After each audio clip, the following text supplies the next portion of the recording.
Hello student, welcome to our YouTube channel commerce proficiency. आज की class में continue करेंगे टॉपिक जो हमने लास्ट क्लास से स्टार्ट किया था, रिटर्न डाउन वैल्यू मेथड से कैसे डेप्रिसिएशन चार्ज करते हैं। लास्ट क्लास में हमने बेस कवर किया था। अगर अभी तक आपने लास्ट क्लास नहीं देखी, देखिए ताकि आपकी स्टडी में कंसिस्टेंसी बनी रहे। अगर अभी तक आपने मेरे यूट्यूब चैनल कॉमर्स प्रोफिशिएंसी को सब्सक्राइब नहीं किया, सब्सक्राइब कीजिए और बेल आइकन जरूर प्रेस कीजिए ताकि जब भी मैंने वीडियोस अपलोड करूँ सबसे पहले नोटिफिकेशन आपके पास जाए, आप वीडियोस को सबसे पहले देखो और आपकी स्टडी बूस्टअप हो। आज की क्लास में कंटिन्यू करेंगे रिटर्न डाउन वैल्यू मेथड से कैसी डेप्रिसिएशन चार्ज करते हैं जब एक से ज़्यादा मशीनों को मल्टीपल ईयर्स के अंदर परचेज किया जाता है। स्टेटमेंट गिवन है कि 1 अप्रैल 2012 को सोनू लिमिटेड परचेज है मशीनरी फॉर 390। सोनू लिमिटेड ने एक मशीनरी परचेज की है 3,90,000 की, on which they spend 5,000 for carriage के ऊपर उसने 5,000 रुपये खर्च कर दिया कैरिज का, 2,000 रुपये ब्रोकेज के जो मिडल मैन को दिए गए हैं, 2,500 रुपये इंस्टॉलेशन के और 500 रुपये उसने आयरन पैड के ऊपर खर्च कर दिए। हम जानते हैं बच्चों कि जो हमारे पास मशीनरी होती है इसका खर्चा कैपिटल नेचर का होता है, तो जो इस मशीनरी के ऊपर खर्च किया गया है ये खर्च भी इसका कैपिटल नेचर का होगा, जिस कारण से इसे हमने मशीनरी अकाउंट के अंदर दिखाना, ना कि अलग से खर्चों के लिए कोई अकाउंट ओपन करना। तो जो भी यहाँ पे खर्च किए गए हैं 5,000, 2,000, 2,500 हमारे पास नेक्स्ट 500, तो ये हमारे पास सारे खर्चे हैं जो दिखाए जाएंगे मशीनरी अकाउंट के अंदर। 1 नवंबर 2013 को परचेज की गई एक अनदर मशीनरी 1 लाख रुपए की, immediately spend 20,000 on it's overhauling. तो यहाँ पे जब 1 नवंबर 2013 को एक नई मशीन खरीदी 1 लाख, इसके ऊपर इमीडिएटली 20,000 खर्च कर दिए, तो ये भी कैपिटल नेचर का खर्चा होगा, तो ये मशीनरी अकाउंट के अंदर ही दिखाया जाएगा। नेक्स्ट कहते हैं कि 30 सितंबर 2014 को जो मशीनरी परचेज की गई थी 2012 के अंदर, उसको बेच दिया लॉस में। जो ये 2012 वाली मशीन थी 390 की, इसको 1,27,800 की लॉस में बेच दिया। The company charge depreciation 10% on return down value method. तो यहाँ पे डेप्रिसिएशन है जो 10% के रेट से हर साल लगाया जाता है। रिटर्न डाउन वैल्यू मेथड का इस्तेमाल किए जाने हैं। अकाउंट जो हर साल क्लोज किए जाते हैं वो 31 मार्च को किए जाते हैं। मशीनरी अकाउंट प्रिपेयर करने 31 मार्च 2015 का, 2012 से शुरुआत करके 2015 तक का अकाउंट है जो प्रिपेयर करना है। सबसे पहले देखते हैं कि जो हमारे पास अकाउंटिंग पीरियड है 1 अप्रैल 2012 390 की मशीन खरीदी गई, इसके अलावा इसके ऊपर खर्च किए गए हैं। जो नेक्स्ट मशीन खरीदी गई वो 1 नवंबर 2013 को खरीदी गई है। तो जो हमारे अकाउंटिंग पीरियड स्टार्ट होता है 1 अप्रैल 2012 को, 31 मार्च 2013 को खत्म हो जाएगा। 2012 से लेकर के 2013 तक सिर्फ ये एक मशीन खरीदी गई है 390 की, इसको हमने मशीनरी अकाउंट के अंदर रिकॉर्ड करना है। मशीनरी अकाउंट का परफॉर्मा समझे। सबसे पहले मशीनरी अकाउंट के अंदर 2 साइड होती है, डेबिट साइड और ये क्रेडिट साइड। डेबिट साइड में सबसे पहला कॉलम आता है डेट का, फिर आते हैं पार्टिकुलर्स, पार्टिकुलर्स के बाद दिखाई जाती है अमाउंट। ऐसे सेम क्रेडिट साइड में सबसे पहले डेट आती है, फिर कॉलम आता है पार्टिकुलर्स का, पार्टिकुलर्स के बाद आती है अमाउंट। जैसे कि यहाँ पे मशीनरी परचेज की गई 2012 की 1 अप्रैल को, तो जनरल एंट्री रिकॉर्ड करते machinery account debit to bank account के नाम से। तो इस कारण से मशीनरी अकाउंट को डेबिट करते जनरल एंट्री में, तो यहाँ पे डेबिट साइड पे अकाउंट में अपोजिट अकाउंट दिखाएंगे टू बैंक अकाउंट। तो यहाँ पे टू बैंक अकाउंट के नाम से फर्स्ट मशीनरी परचेज की गई है 3,90,000 से, इसके ऊपर खर्च किया गया तो वो भी 1 अप्रैल को ही खर्च किया गया है। कैपिटल नेचर का खर्च है, इस कारण से इसको मशीनरी अकाउंट के अंदर ही दिखाएंगे, टू बैंक अकाउंट के नाम से दिखाया जाएगा ये खर्चा जो इसके ऊपर किया गया है। खर्च में हमारे पास एक तो 5,000 खर्चा किया गया, फिर 2,000, 2,500 और 500, तो ये टोटल जो खर्च किया गया इसके ऊपर 10,000 किया गया। अब हमने जो कंसीडर करनी है ओरिजिनल वैल्यू जो हमारे पास मशीनरी की वो 390 प्लस 10 यानी कि 4 लाख कंसीडर करके चलेंगे। अभी अकाउंटिंग ईयर को क्लोज करते हैं 2013 की 31 मार्च को, डेप्रिसिएशन चार्ज करेंगे बाय डेप्रिसिएशन अकाउंट के नाम से दिखाएंगे। 390 प्लस में 10,000 करेंगे तो 4 लाख बनती है। 4 लाख के ऊपर 10% का रेट है डेप्रिसिएशन का, तो डेप्रिसिएशन की अमाउंट बनती है 40,000 से। अकाउंट क्लोज करते 31 मार्च को क्लोजिंग बैलेंस कैलकुलेट करेंगे बाय बैलेंस सीडी के नाम से। 4 लाख में से माइनस करेंगे 40,000 तो हमारे पास 3,60,000 है जो क्लोजिंग बैलेंस आ जाएगा। अकाउंटिंग ईयर क्लोज करते हैं तो यहाँ पे 4 लाख टोटल आ जाएगा। नेक्स्ट अकाउंटिंग पीरियड स्टार्ट जो होगा वो 2013 की 1 अप्रैल को स्टार्ट हो जाएगा। बैलेंस ओपनिंग दिखाएंगे टू बैलेंस बीडी के नाम से। जो क्लोजिंग बैलेंस है लास्ट पीरियड का वही ओपनिंग बैलेंस हो जाता है नेक्स्ट पीरियड का, 3,60,000 हो जाएगा। अब चेक करते हैं कि क्या 1 अप्रैल 2013 से लेकर के 31 मार्च 2014 के बीच में कोई मशीन परचेज की गई या फिर कोई मशीन सेल की गई है। स्टेटमेंट के अंदर चेक करते हैं। स्टेटमेंट में 1 नवंबर 2013 को एक अनदर मशीन परचेज की गई है 1 लाख रुपए की।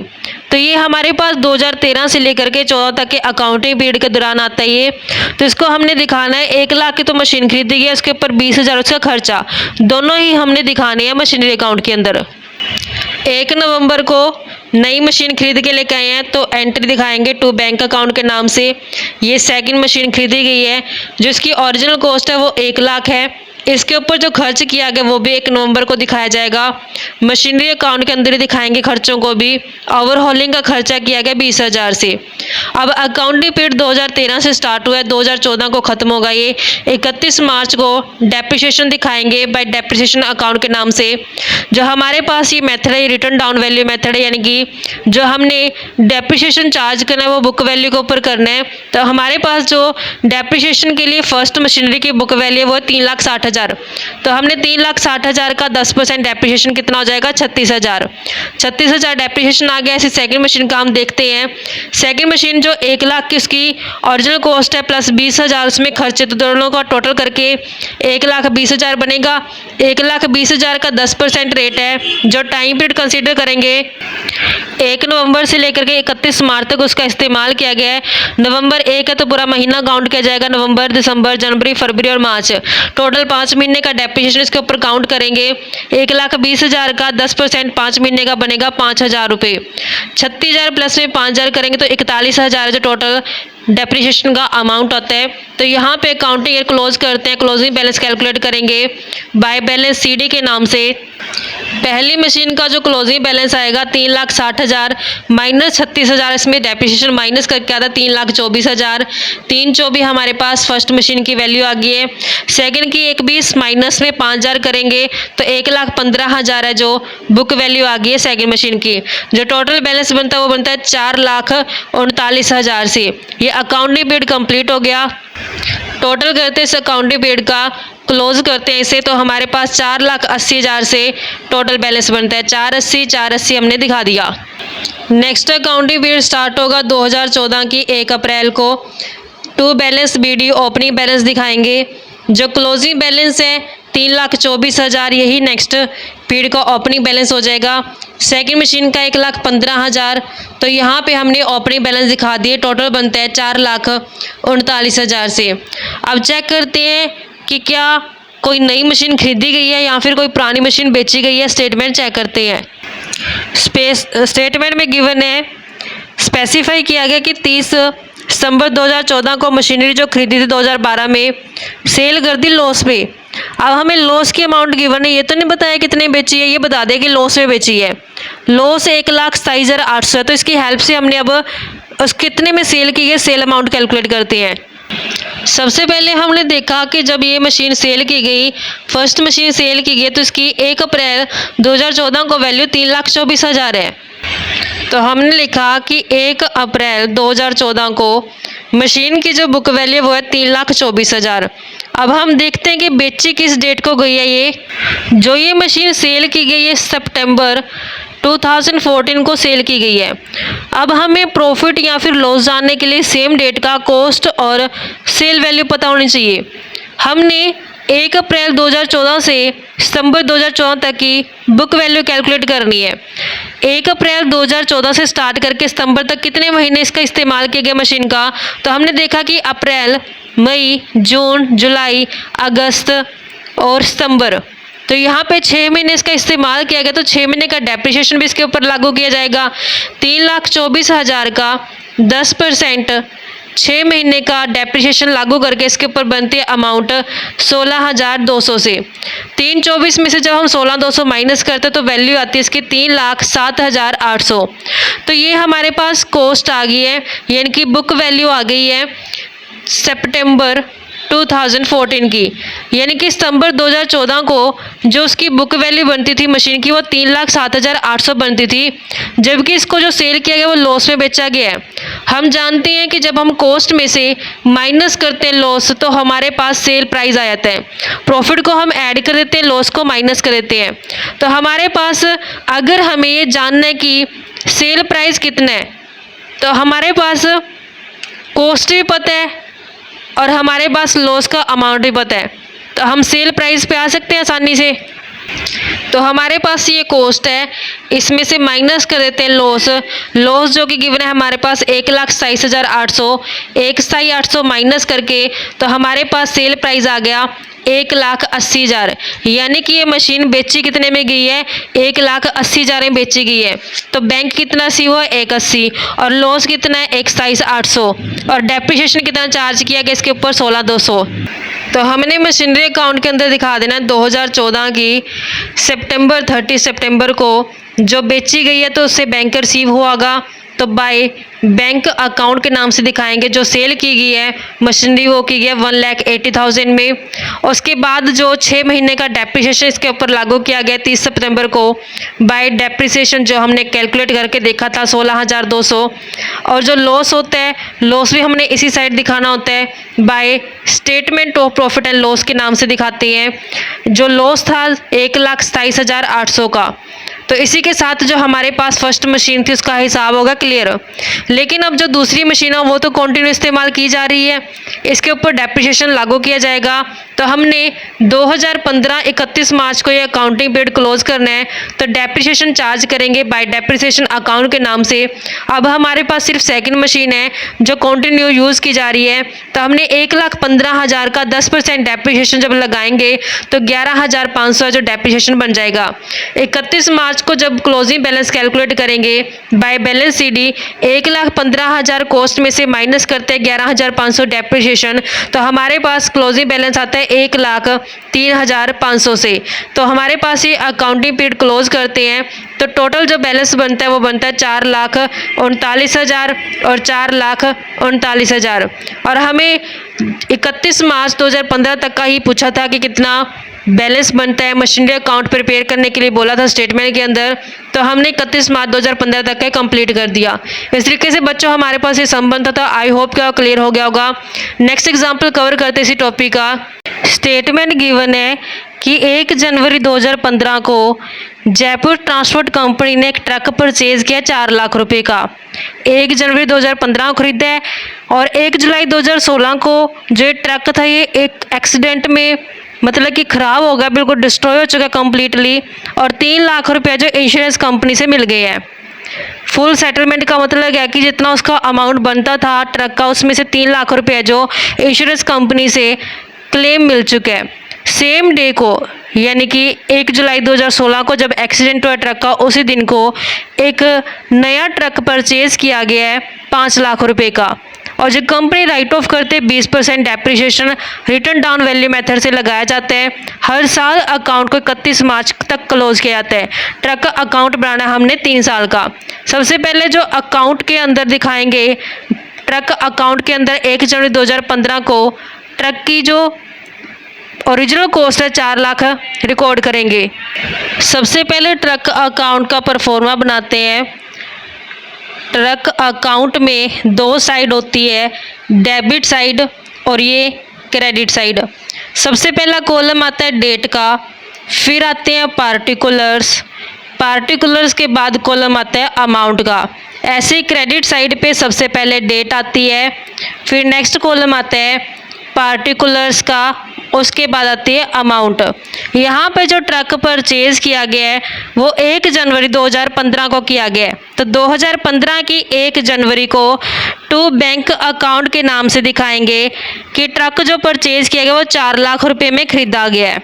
अब ये अकाउंटिंग पीरियड क्लोज हो जाएगा 2015 के 31 मार्च को, क्योंकि ये जनवरी को स्टार्ट हुआ है, तो हर साल हमने 31 मार्च को जब क्लोज करेंगे तो ये 2015 की ही 31 मार्च बनेगी।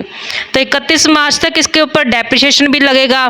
डेप्रिसिएशन कितना लगेगा कि इसकी जो ओरिजिनल कॉस्ट है 4 लाख, इसके ऊपर जो डेप्रिसिएशन की रेट कहता है 20% चार्ज किया जाएगा जनवरी से लेकर के मार्च तक का। तो 3 महीने का डेप्रिसिएशन जब लगाएंगे तो हमारे पास 20,000 रुपये डेप्रिसिएशन के हो जाएंगे। अब 31 मार्च को अकाउंटिंग पीरियड क्लोज कर देना है। क्लोजिंग बैलेंस कैलकुलेट करेंगे बाय बैलेंस सीडी के नाम से। 4 लाख में से माइनस करेंगे 20,000, तो 3,80,000 है जो इसका क्लोजिंग बैलेंस आएगा ट्रक का। अकाउंट क्लोज करते हैं। टोटल हमारे पास 4 लाख से और 4 लाख से। नेक्स्ट अकाउंटिंग पीरियड जो स्टार्ट होगा वो 2015 की 1 अप्रैल को स्टार्ट हो जाना है। 2015 की 1 अप्रैल को ओपनिंग बैलेंस दिखाएंगे टू बैलेंस बीडी के नाम से। जो लास्ट पीरियड का क्लोजिंग बैलेंस है वही नेक्स्ट पीरियड का ओपनिंग बैलेंस हो जाएगा 3,80,000 से। अब जो एक्सीडेंट हुआ है ट्रक का वो 1 जुलाई 2016 को हुआ है, तो ये अकाउंटिंग पीरियड 2015 से शुरू होकर के 2016 के 31 मार्च को क्लोज हो जाएगा। मार्च के बाद ही आती है जुलाई, तो मतलब कि इस पूरे साल तो कोई भी दिक्कत नहीं है अकाउंट में, तो पूरे साल का डेप्रिसिएशन लगाया जाएगा ट्रक के ऊपर। तो यहाँ पे 3,80,000 के ऊपर 20% पूरे साल का डेप्रिसिएशन लगाएंगे, 76,000 रुपये जो डेप्रिसिएशन बनेगा। 31 मार्च को क्लोजिंग बैलेंस कैलकुलेट करते हैं बाय बैलेंस सीडी के। 380 में से 76,000 डेप्रिसिएशन माइनस करके 3,04,000 है जो बैलेंस बनेगा क्लोजिंग। टोटल इसका 380 से। नेक्स्ट अकाउंटिंग पीरियड स्टार्ट होगा 2016 की 1 अप्रैल को। ओपनिंग बैलेंस दिखाते हैं टू बैलेंस बीडी के नाम से। तो यहाँ पे लास्ट पीरियड का क्लोजिंग बैलेंस नेक्स्ट पीरियड का ओपनिंग बैलेंस हो जाएगा 3,04,000 से। अब इस अकाउंटिंग पीरियड के दौरान ट्रक का एक्सीडेंट हो गया और इंश्योरेंस कंपनी से क्लेम मिल गया। इसी साल के दौरान एक नया ट्रक खरीदा गया।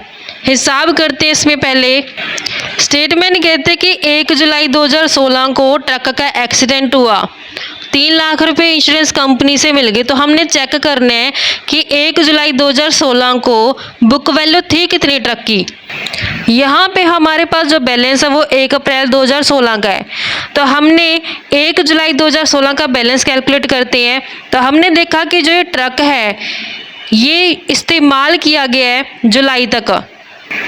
तो हमने देखा कि 1 अप्रैल 2016 को ट्रक की वैल्यू 3,04,000 है और ट्रक का एक्सीडेंट होकर के 1 जुलाई 2016 को जो इंश्योरेंस कंपनी से क्लेम मिल गया।